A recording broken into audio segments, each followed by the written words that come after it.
Good Friday afternoon to you. Hope your weekend is off to a good start. We have a jam-packed More Sports and Less Levine Weekend Winners Edition. I'm Dave Bacon, and today we will talk about the Browns offseason. Did they have the best offseason ever?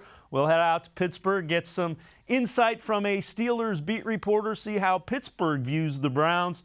But big news is the NBA draft, the 2019 NBA draft. The Cavs with the 5th pick took Darius Garland. They also ended up taking Dylan-Windler, and then they ended up trading into the back end of the first round to get Kevin Porter Jr. Kevin Porter Jr. does not officially become a Cavalier until that trade can be completed at the beginning of the season, the financial season for the NBA, which is in July. Today, the first 2 picks, Windler and Darius Garland, and the Cavs brain trust met with the media to discuss the Cavs draft class of 2019. I think I'm a pretty vocal leader as a young age, and just putting my teammates where it needs to be. I think that's a hidden for me. Terry Pluto, cleveland.com, Cleveland playing dealer. Darius, when you had that private workout for the Cavaliers, what did you do to impress them? And then what did they ask you maybe that either surprised you or whatever? So talk about that workout. I think I shot the ball really well in the private workout. I think that's what caught Coach's eye. But I just went out and just did me. Just went over the drills that I always do every day. Believe I shot the ball at a high clip, like I said. So I think that caught a lot of people's eyes. Did you think that you could be a first-round pick?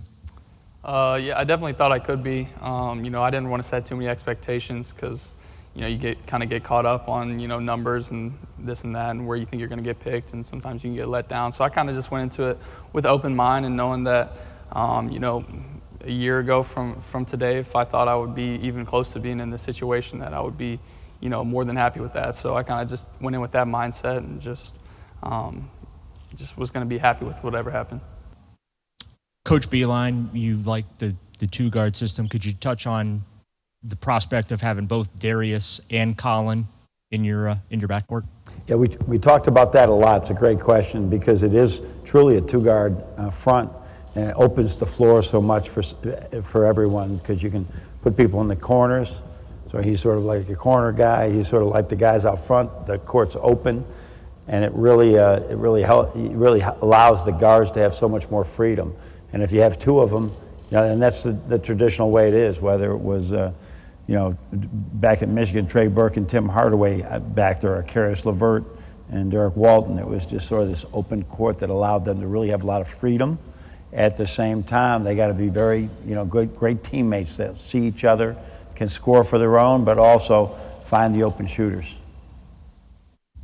So the 2 of them are going to be beautiful together, to answer your question in a much shorter way. And they're going to make me a much better coach than I am.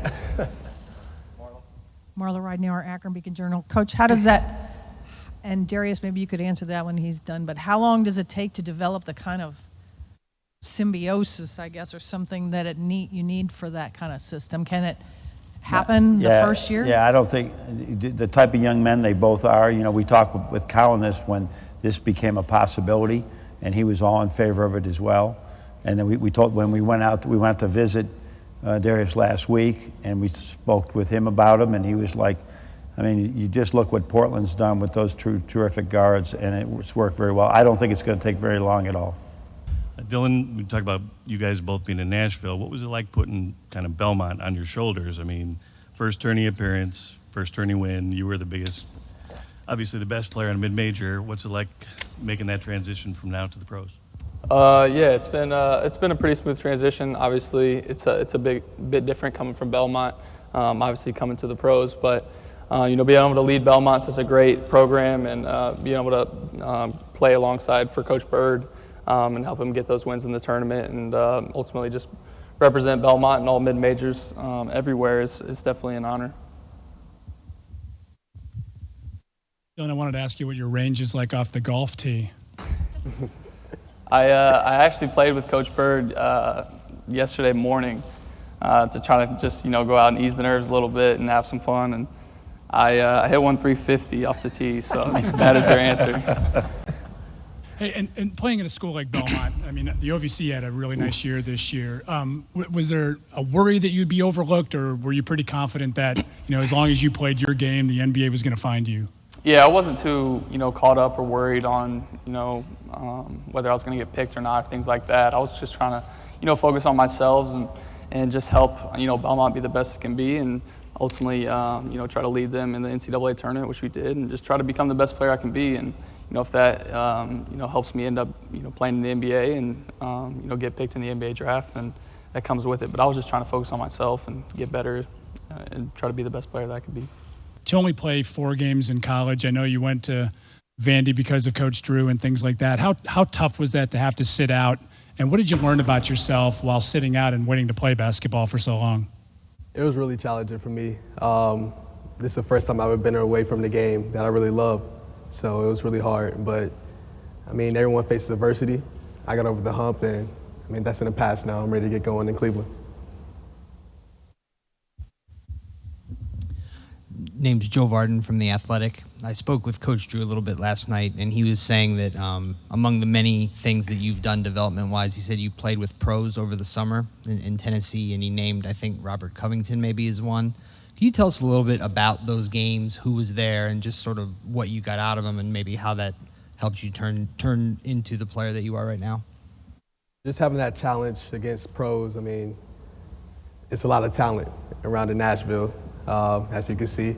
2 Nashville kids on the podium today. But yeah, it was a lot of challenges during the summer. Robert Covington, John Jenkins, Damian Jones coming back.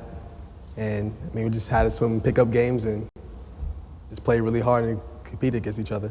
Whether it was at Canisius or Lemoyne or whatever in high school, and said you do an inordinate amount of shooting early in the practice. Was that a common thread here in these 3 picks? Obviously, guys that can fire away. If you follow any of the really successful teams, you can just seeing more and more of it. So I think that obviously seeing Darius shoot it was really good. And not that you can play with a lot of different point guards and still win, but I felt as soon as and we felt collectively as soon as we got Darius with that type of ability. Now got to give him more space now, right? And the space comes from Dylan. So. And so it's just having more shooters on the court. Still got to be able to know how to play, willing to defend, have some quickness about them as well, and all these guys do. But the more shooters you got on the court, that's who's winning right now. There's no question about it. So what does it all mean? We'll check in with Cleveland.com's Cavs beat reporter Chris Fedor to give a little perspective to the Cavs 2019 NBA draft class. That's coming up straight ahead here on More Sports and Less Levine, the Weekend Winners Edition. Stay with us. No other company or product can match the features, benefits, and warranty of an authentic Nature Stone floor. My basement was a disaster. We tried carpet, we tried tile on our uneven basement floor, but nothing worked. Moisture, dampness, even flooding will not harm Nature Stone. And with Russell's Promise, our true unconditional warranty, you will never have to replace your basement flooring again. Get Nature Stone installed by the end of June and save up to 50%. Schedule your free cost estimate easily online today at naturestone.com. It's not just a floor, wow, it's Nature Stone.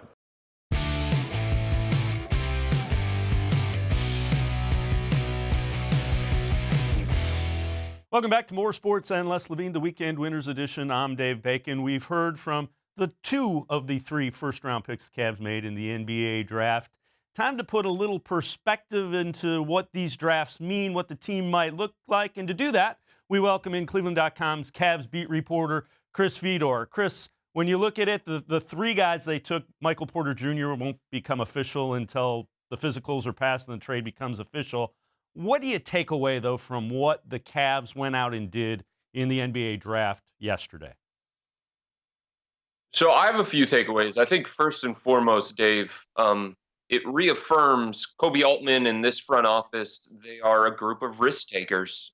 By nature, they take swings. At last year's trade deadline, there are a lot of people that were wondering, are the Cavs even going to make any moves? And all of a sudden, Kobe Altman and his staff decide to blow up the roster for one more go at a finals appearance in LeBron James last season. This year, what do? Fired Ty Lue after 6 games. Ty is a championship coach, but they felt like he was the wrong guy to lead this particular young group. So they move on from him, go to Larry Drew. The easy move probably would have been to stick with Larry Drew. By all indication, he did a good job with these young guys, and the Cavs won 19 games under his watch. But the Cavs instead go a different direction, and they go the college ranks with John Beilein, taking another risk. And last night's draft, I think, followed that same thing. There's not a ton of data on Darius Garland. A lot of people consider him a risk at number 5 because he only played 4 full college games, getting hurt in his 5th game at Vanderbilt. But the Cavs stay true to themselves all the way along. And to me, that's the primary takeaway that I have when it comes to this front office. You touched on Garland. Is that a guy, and I think what you're saying, huge upside. I mean, he could end up not working out, but he could end up being really, really talented as well. Sure. I mean, I think you have to go back, and I know a lot of people don't want to hear this because it's high school, it's pre-college camps, it's workouts, and how much do you really gain from that? But this is a kid who, out of high school, after leading his team to 4 state championships in Tennessee, by the way, who is a 3-time Mr. Basketball in the state of Tennessee, was recruited by everybody. Duke wanted him, Kentucky wanted him, Kansas, UCLA. So that's the kind of star power that a lot of people felt like he had as a teenager. Vanderbilt was 4-0 with him on the court. His numbers in a small sample size, if you do it right, because he got injured so early into his 5th game, it basically averages out to 20 points per game, about 3 assists per game, shot it better than 50% from the field, 47% from three-point range. And just his traits, Dave, like he has traits that the elite point guards in the NBA possess. He can shoot it off the dribble with range effortlessly. He was one of the best players in all of college basketball in the small sample size of operating out of the pick and roll as a lead ball handler. And the Cavs believe that his playmaking was in large part tied to the fact that his teammates weren't any good, and he didn't feel like he needed to pass to them or should have passed to them because it wouldn't have meant good things for Vanderbilt as a team. So I just think the Cavs are banking on the kid. They're banking on their player development staff led by John Beilein, and they're banking on a lot of the traits that they saw from Darius Garland, albeit in a short sample size, being ones that some of the elite players at his position possess. And that, they think, is going to lead to success, even though it might not be an ideal fit playing next to Colin Sexton. Let's move on. We'll talk about the guy they took at 26, Dylan-Windler. Little bit of a surprise when his name was called, but when you look at what he did, you can see what they like about him. Yeah, I think he just screams John Beilein player. You know, he can pass, dribble, shoot, and rebound. He's somebody who can space the floor. He averaged a double-double at Belmont this past year. The year before his junior year, he was right around a double-double. In the NCAA tournament, he hit 7 threes. In 33 games, 25 of those, Dylan-Windler made at least 2 3-pointers. The Cavs don't have nearly enough shooting, especially out on the wing. They don't have nearly enough floor spacing. And John Beilein was asked to watch tape of the Cavs with and without Kevin Love. And the conclusion that he came to is the same one that I think everybody came to. The Cavs need shooting. They need as much shooting as possible.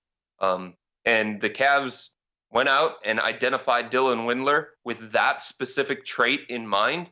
And he can handle too. He can put it on the deck and create for himself and create for others. But he's supposed to be the spot-up marksman that allows Colin Sexton and Darius Garland to have more space to operate attacking the basket. Another guy that they traded back into the first round to get, Michael Porter Jr., and some of the national people, Kevin Porter Jr., they feel like he might be the steal of the draft. Just talent-wise alone, there are people that think he's top 5 talent in this draft. Talk a little bit about Porter Jr. So, Dave, I think he's equally terrifying and tantalizing. There's a lot that you have to worry about. He was suspended twice at USC. He didn't get a ton of minutes at USC. The numbers overall are not what you would expect from a first-round pick, under 10 points per game. But he is considered maybe the best ISO scorer in the entire draft. And having that kind of guy, maybe coming off the bench in the future, or taking some pressure off Colin Sexton or Darius Garland in the future, I think that's going to be meaningful. He has to figure it out. He has to learn how to be a professional now that he's in the NBA. He has to mature. He has to keep his emotions in check. He has to show that he's willing to be coached. All of those things are huge question marks, and it explains why a talented kid falls to the 30th pick of the first round. This was a draft, though, Dave, that a lot of people felt like, I don't know, after 3, maybe 4, maybe 5, there wasn't a ton of star power to be found. So the Cavs were willing to take the risk. I talked to one member of the Cavs organization throughout the entire process that continued to bring up Kevin Porter Jr.'s name. I wrote it over and over and over again that the Cavs were interested. They interviewed him at the Combine. They had a private workout with him on June 9th here in Cleveland, a second meeting with John Beilein for Kevin Porter to get a feel for the coach and the coach to get a feel for the kid. And all along, my source in the Cavs front office kept saying, this is one of the 10 most talented players in the draft. That's the kind of talent that he possesses. He showed it before he got to USC. There's a reason why he was a really highly regarded high school kid coming out of Seattle. He played at the same high school as DeJounte Murray of the San Antonio Spurs, who ironically fell to about the same position in the draft because of some questions about him off the court. The Cavs decided, after getting a rotation guy they feel like in Windler at number 26, and a guy that they feel really, really confident in Darius Garland, that the talent was just way too much to pass up. And the reason why the Cavs had spent the last couple of years acquiring so many draft assets is so that they could go out and make a move like this. Porter was a guy that they liked all along, and they felt like they needed to go out and get him, so they did. Chris, let you go. Last question I want to ask you. As you look at these 3 picks, what can you take away about the way John Beilein wants this Cavs offense to play and look? And it appears it will be drastically different than it has been in the past. Yeah, I think that's part of the reason, Dave, why the Cavs feel okay with Colin Sexton and Darius Garland. Look, there are defensive limitations that come with those two guys. They're both about 6'2". They're both wiry. They don't seem to have the great strength to fight through picks and deal with some of the all-star level point guards or guards that they're going to see on a nightly basis. But John Beilein believes in a 2-point guard system. He has that vision for the Cavs moving forward. Is it going to work? I guess we have to wait and find out. There are a lot of things about John Beilein that I think the Cavs are wondering, that people around the NBA are wondering when it comes to him making the transition from college to the pros. But he believes strongly in a 2-point guard system. That's what he did at Michigan. That's what he wants for the Cavs. And I think because of the added shooting that they have now, including Kevin Love, who they're hoping is going to be healthy for this upcoming season, unlike last year, there's enough spacing to complement Colin and Darius Garland. And I think the other thing that helps is that the Cavs experimented last year, Dave, with Colin off the ball, and they feel like Darius Garland's elite shooting is going to allow him to play off the ball as well. So they can be, in some ways, interchangeable components of the backcourt. Again, I don't know that it's ideal, and I know that problems are going to arise, but I just think the Cavs are far too early into this rebuild, in this process, where they start focusing on how are all the pieces going to fit, especially when you have somebody like John Beilein, who has shown through, 40 years of coaching, that he can make anybody fit. Any size, any shape, any stars next to their name coming out of high school, and they're putting their faith in John. Chris Fedor, Cavs beat reporter for cleveland.com. We appreciate the insight on the Cavs 2019 draft class. We will check back in with Chris later as the season goes along and they get ready to put those guys on the court. But right now, we're going to step aside, take a quick timeout. Dan Labbe will join us in studio to talk Browns offseason. Did they have the best offseason ever? We'll answer that question and more when more sports and less Levine, the Weekend Winners Edition, return. It takes attention to detail. With your local Bryant dealer, you're getting more than just a technician. You're getting someone who pays attention to your needs and the little things that make a big difference. It takes a dealer you can rely on. And to keep your family cool this summer, let me show you how this works. It takes Bryant. Bryant. Whatever it takes. And to keep your family comfortable, it takes Smiley One Heating and Cooling. Find them at 440-449-HEAT.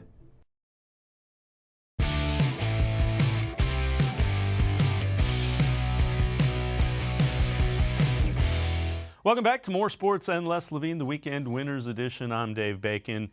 Browns training camp, the official start of the 2019 season, closing in closer and closer, about 5 weeks away from the time all the fun begins in Berea. Time to talk Browns and welcome in Cleveland.com's beat reporter Dan Labbe. Dan, appreciate the time. Let's begin with this question. It appears that this roster upgrade has been significant to me, a guy who's not there every day. Does it jump out as much to you who sees these guys day in and day out all the time? Yeah, it really does, because you start to think through, with the training camp schedule release, you start to think through training camp battles and things like that, and you realize, you know, at running back, you're going to have Nick Chubb and Kareem Hunt, the depth there. On the defensive line, they have a great starting four. You were talking about Gerald McCoy being added. Perhaps he obviously didn't choose the Browns, but he would have come in and been a role player on this defensive line. The linebacking core is better. The wide receiver depth, we're not talking about the number 1 and 2 wide receiver battles. We're talking about the number 4, number 5. So there's just depth across the board on this team, and it's hard to really poke holes in this roster right now. And in fact, to kind of dovetail off what you say there, ESPN went out and rated the top offseasons. So who won the offseason? And number 1 was the Browns. In fact, they rated them elite, above average, very good, those kind of things. Browns were the only ones with an elite rating. And really, it's hard to argue with what they did in just one off season. Yeah, well, and it starts with Odell Beckham, right? You went out and added one of the best players in the NFL, a bona fide superstar, a guy that, you know, really transcends his sport. The Browns haven't had that in forever, and it just speaks to the aggressiveness of John Dorsey. He sees that window is opening, and so he used all those draft assets last year. He's used all that money the last 2 years, and he's really built a roster that has gone from, you know, no wins a couple years ago, 1 win the year before that, and now they're legitimate division contenders. You look at it, and one of the things that is a cautionary tale for all the national people, the big personalities that you have, the Odell Beckhams, the Baker-Mayfields, even to some extent Jarvis Landry, Myles Garrett, and a new head coach, Freddie-Kitchens, how does he balance that? I think the people that are close to Freddie and have seen him operate aren't nearly as worried about that as the national guys. What do you make of that? Yeah, I don't think Freddie's afraid of personalities. I think he likes that. That's sort of how Freddie is anyway. He's kind of a big personality himself. He doesn't mind a little trash talk and a little swagger. The bottom line is, if you win, it's not going to matter. You can talk all the trash you want. If you come out of the gate and start 1-4, now all this stuff you said, all the bravado is going to come back, and people are going to bring it all back up. But if you come out and you win, it's not going to matter. And this is a team that is good enough to win and good enough to back up that smack talk. The other thing that it appears from all accounts is Freddie's pretty much the same guy as the head coach that he was as the offensive coordinator, that he was as the running backs coach. Is that fairly accurate from your interaction with him, which is pretty significant? Yeah, I don't think he's really changed a whole lot. And the thing that has impressed me most about Freddie is, you know, you hear that Southern twang, and everybody kind of, people don't hear that and think, oh, this is a polished, guy when he talks to the media. But he's really good at delivering a message. I think that's something we've really learned. If he has something he wants to get out there, he's going to say it. He's going to make sure even if he doesn't get asked about it, he's going to figure out a way to say it. He's very polished. He knows how to get his message across. You touched on this a little bit. Training camp battles. I know it's early. We're still going to get into them. What do you view as some of the things that will grab the headlines in Brown's training camp? And there's certain to be a lot of them because this roster has been upgraded significantly. Yeah, and it's crazy we're not talking about quarterback, right? We know who the starting quarterback's going to be. It's been forever since we've been able to say that. But, right guard is the big one. Austin Corbett probably going to get the first shot. But, Kyle Kalis is there. Eric Kush is there. Drew Forbes said this week that he's kind of settled in as a guard, so maybe he'll get into the mix as camp goes on. Linebacker is another one to keep an eye on. Right now it's Christian Kirksey, Joe Schobert, Darius Taylor, but I think Sione Takitaki and Mack Wilson are going to have something to say about that battle as training camp wears on. And then at receiver, I kind of mentioned this. Obviously Odell is set, Jarvis Landry is set, Antonio Callaway and Rashard Higgins, but who's going to be the fifth receiver or the sixth receiver? Derek Willis.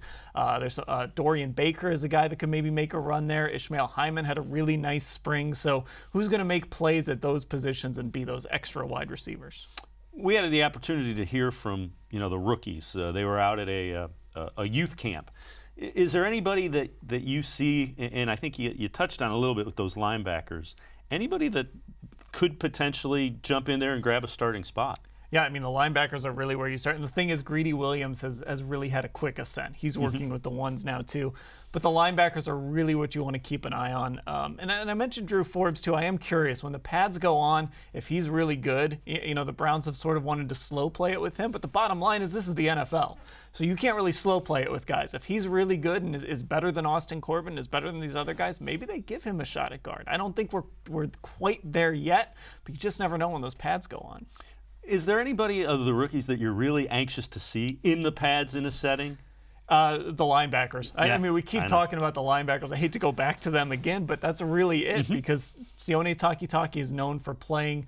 Everybody says he plays with his hair on fire, and he's a guy that hits. So you want to see that, and you can't see that until the pads go on. Same with Mack Wilson. Another guy I'm curious about, and I don't know when he's going to be ready, is their last pick, Donnie Lewis. He's kind of a tall corner, a lengthy corner. John Dorsey took a shot on a guy like that last year, and they ended up cutting him. But I'm curious about Donnie Lewis, if maybe he can work himself into that corner rotation. The Mack Wilson is a guy that's really intriguing. You hear about, he's the reason he fell to the fifth round is X, Y, and Z technical things. But when you watched an Alabama game, he's a guy that was there making plays, and he's coached by Nick Saban, who, by all accounts, coaches guys in college to be NFL players better than anybody. And he's a guy that was making plays for Alabama. Yeah, and you know what? We can talk ourselves X's and O's. We can talk in circles, right? And yes, that stuff matters. That stuff's important. This is the NFL now. This is the best of the best. Your technique, all that stuff has to be sound. But the reality is, can you make plays? And even if you're a guy that can make a play on third downs only, a team can find a role for you. And that's what you want out of a guy like Mack Wilson. Ultimately, you'd like him to be a starting linebacker. But if he can contribute even in just small stretches, sort of like Jannard Avery did last year and some other guys have done, that's a valuable piece to have. The concern with the offense, and I'll shift gears to that, they have all these skill position guys by most accounts as good as skill position guys as you have in the NFL, which, how long has it been since you've been able to say that about the Browns? The concern is that offensive line, and they played so well when freddie-kitchens took over last year. They seemed to come together. Are you at all concerned about that? You had to trade Zeitler to get Vernon and set that up. Are you concerned about the line at all? I think it's fair to have concerns about that line. I mean, you have two of the best at their position in J.C. Treader and Joel Bitonio. But outside of that, now you've got question marks. Can Austin Corbett do it? Obviously, he wasn't just gifted the job, which makes you wonder, okay, can he actually do this when the pads go on? At left tackle, you're going with Greg Robinson, who was good last year, but he's also flamed out in a couple other places. So have they cracked the code on Greg Robinson, or are we going to find out that there's a reason that he hasn't stuck anyplace else? Chris Hubbard on the other side. He got better as the season went along. Is that upward trend going to continue? So there are real questions on that offensive line. The nice thing is, Baker-Mayfield makes this offensive line better because he's decisive, he gets rid of the ball, he can throw on the move, he does all of those things that make this line better. And the other thing is freddie-kitchens and Todd Monken with their offense make it better because it's not, okay, block these guys for 6 seconds until this develops. Yeah, that was a shot at Hugh Jackson, I'll admit it. When you look at it, How have you sensed kind of a confidence level and the whole? A lot of talk has been about the culture. You're a guy that's been there and seen it. Has the culture begun to shift to where you want it to be if you're John Dorsey and freddie-kitchens? I think it's getting there. I think it's hard to tell at this point, but I do think one thing I noticed in the spring is this was a really competitive offseason program. I felt like obviously we saw a lot of special teams periods. That's one thing that's different. But I thought we saw a lot of teamwork. Considering there's no pads and no contact, we saw a lot of 11-on-11, a lot of 7-on-7, a lot of red zone stuff. I think this camp is going to be really competitive. And they have a practice the day after the first preseason game. So they're going to have a preseason game and then a practice the next day. And that kind of tells you what freddie-kitchens is trying to do here. He wants a competitive, hard camp, and I think we're going to see that. Last question I'll ask you before we let you go. Is it incumbent on the Browns to get off to a good start? Is there additional pressure because there haven't been expectations for the Cleveland Browns in forever, and they went from no expectations to, boy, we're AFC contenders, we're Super Bowl contenders in one off season. Yeah, and I think that's one thing that fans need to understand is you don't have to start 4-0 to make the playoffs. You can start 1-4 and still make the playoffs. Now, it's not ideal. You don't want to. The odds are not in your favor if that happens, but 16 games might not sound like a lot, but it is a lot. And over we've seen the Steelers every year seem to start slow. The Patriots have had slow starts, and they've gone on to win Super Bowls. So it would be great if this team could come out of the gate and start 3-1 or 4-1, but the reality is that schedule is really difficult. It eases up in the second half, even though it's heavy on the division. Your non-division games are a lot easier. So, you can tread water for that first half of the season and still have success, still be in the division race, and still maybe make the playoffs. Dan Labbe, the Browns beat reporter for cleveland.com. We appreciate the insight. Continue to follow him as we get into the training camp mode and what lies ahead. We're going to step aside, take a quick timeout. Dan mentioned the Steelers. We're going to check in with a Steelers beat reporter, Brian Batko from the Pittsburgh Post-Gazette joins us when more sports and less Levine. The Weekend Winners edition continues. Stay with us. There are tastes we remember. Every smell brings the happiness of times gone by. Experience this every time you walk into Gallucci's Italian Foods. Whether you need lunch on the go, a catered party, or that perfect blend of wine, meats, and cheeses, Gallucci's has exactly what you're looking for. Straight from Mama's Kitchen for old world traditions or original experiences. From the tastes you remember to new flavors you'll never forget. Gallucci's is a tasty branch of your family tree.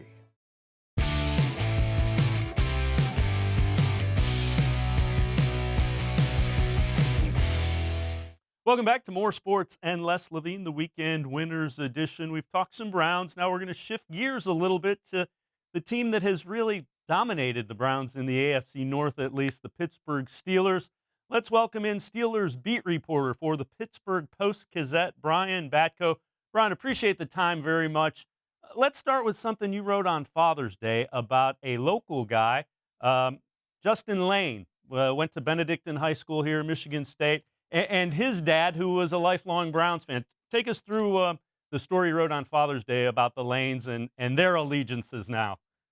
Yeah, absolutely, Dave. I mean, this is a story that kind of went viral a little bit on night 2 of the draft when Justin-Layne got picked by the Steelers. He was wearing some Browns socks. He had to trash those as his childhood team and throw on some Steelers socks real quick. And then his dad was kind of making the media rounds a little bit for, I guess he had a brown painted bathroom at his home in Cleveland, and he quickly renovated that, switched it over to a Steelers wall in his bathroom. And I wanted to talk to him ever since then. I just love that idea of, he grew up his whole life rooting for this relatively hapless team most years, and all of a sudden, as the hype train is getting as big as it ever has been, his son gets drafted by the nemesis 2 hours away.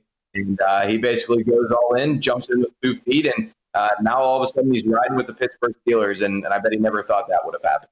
And Layne is a guy incredibly athletic, is a DB, went to Michigan State as a wide receiver, and he was a talented wide receiver. I saw him a bunch. Let's shift gears just a little bit. Steelers lose Leveon-Bell, lose Antonio Brown in the offseason. That's a whole lot of talent leaving that football team. How do they view that? How do the Steelers look at that? How does the organization, deal with that? It is a lot of talent out the door, but I mean, it's really kind of only half of that. I mean, Le'Veon Bell wasn't here at all last season, and James Conner stepped in for him and made the Pro Bowl. And I mean, he had some injury issues, and health is still going to be a concern with him. But I think as long as he's good to go, maybe he's not Le'Veon Bell in his time, but he was pretty darn good last year, his first extended look. So in a big way, the only thing that's different about the backfield situation is just you don't have that unknown looming over it this season like you did last year when was Willie or won't he ever come. The biggest question is clearly Antonio Brown, for as much of a headache as he was, for this team over the past 2 or 3 seasons, especially last year. Incredibly talented player, incredibly talented wide receiver, and I think there's 2 schools of thought in the way that Steelers fans or Steelers reporters are kind of looking at this. On one hand, how can you not miss a guy like that who makes incredible catches, makes clutch plays look easy, great with the ball in his hands after the catch, just really reliable and for the most part, durable as well. But on the flip side of the coin, if you're kind of touting that the Steelers might be a little bit, not better without him, but able to sustain his loss, did Ben Roethlisberger force too many throws his way? Was he too much of a target hog? Was spreading it out to some different guys make this offense better? That's the big question that we'll have to wait and see. And obviously, you would think him departing to Oakland would help locker room chemistry. Is it viewed as Juju's really ready to step up into that role? I mean, he was fantastic as the number 2 to Antonio Brown. Is he a guy that there's a lot of confidence in that locker room and with the people that follow the Steelers closely that he's ready to assume that number 1 wide receiver role? Yeah, there's no question. His numbers were even a little bit better than Antonio Brown's last year, not in the touchdown category, but he's a rising star in this city, probably the most popular player on this team right now, and he's super productive. I mean, I thought football in shorts doesn't say a whole lot, but OTAs, minicamp, when he was out there, I think he looked the part, looked unguardable at times, and looked like a guy who's ready to springboard into that number 1 receiver role. Do you get a sense that maybe Ben Roethlisberger might be even a little bit more motivated? That's not to say that he hasn't been motivated in the past, but with the whole mess with Antonio Brown, is he taking on I'll show you, we can do this with what we got here?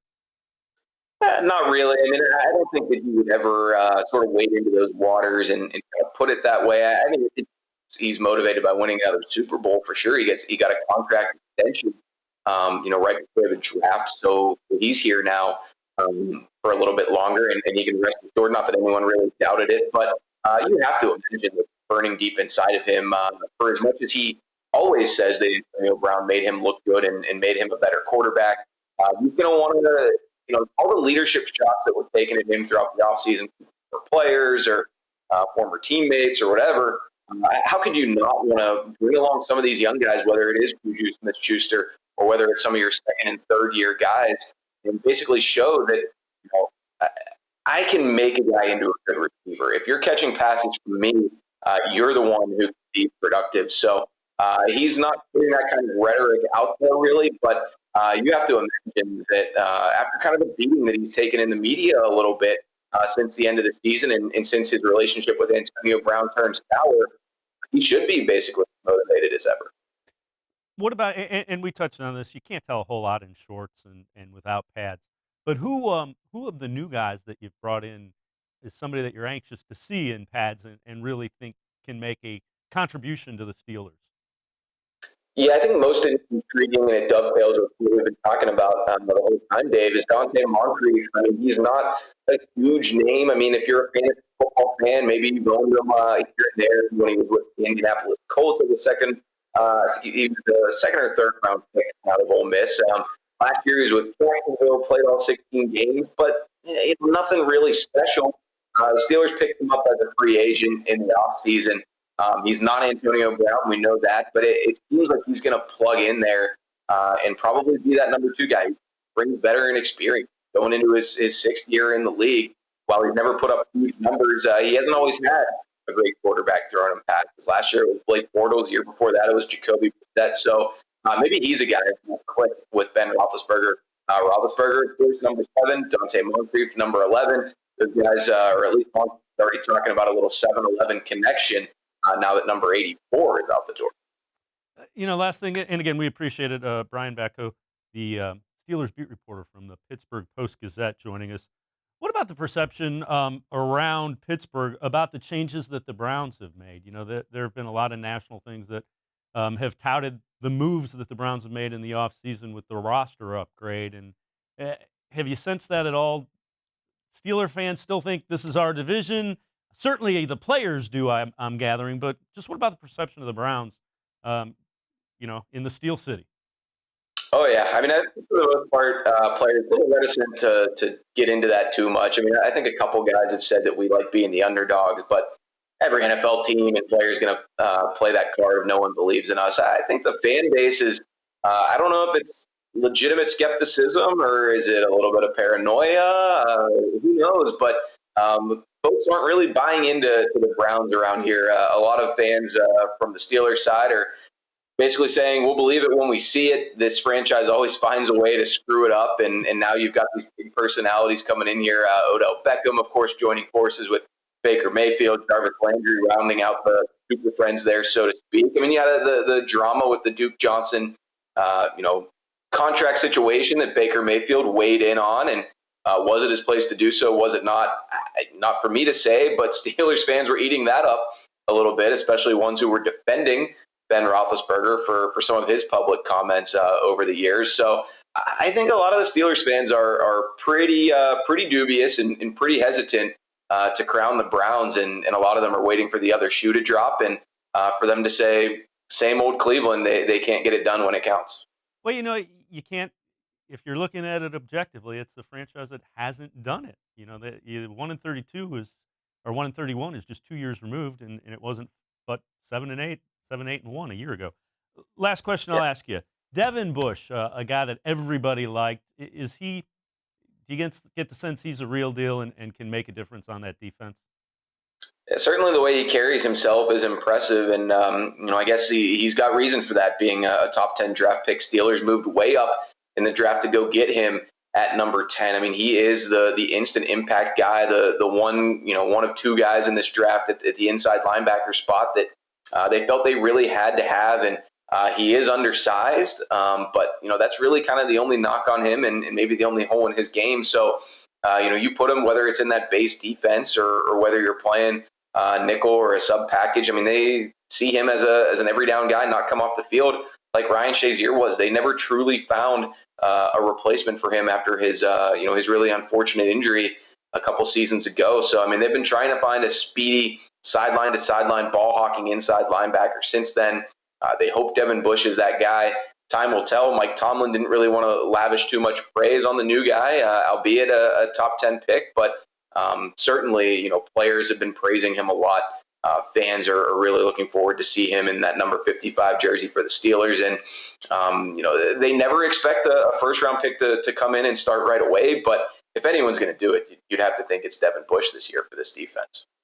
Brian Batko, Steelers beat reporter for the Pittsburgh Post-Gazette. We appreciate the time. If it's okay with you, we'll check in with you periodically just to see what's going on with the Steelers. And I think we'd both agree NFL is a whole lot more fun when the Pittsburgh rivalry with Cleveland is significant and on even terms. Absolutely, no doubt. For as much as Steelers fans might be doubting the Browns, I think part of them is pretty happy to have this back. So my pleasure, Dave. Thanks for having me. All right, Brian Batko, beat reporter for the Steelers for the Pittsburgh Post-Gazette, giving us some insight on the Steelers and what potentially Steelers fans are thinking about the Browns this year. That'll do it for us on this edition of More Sports and Les Levine, the Weekend Winners Edition. Have a great weekend. We'll see you back here next week. Remember, Les Levine will be here Monday from 6 to 7.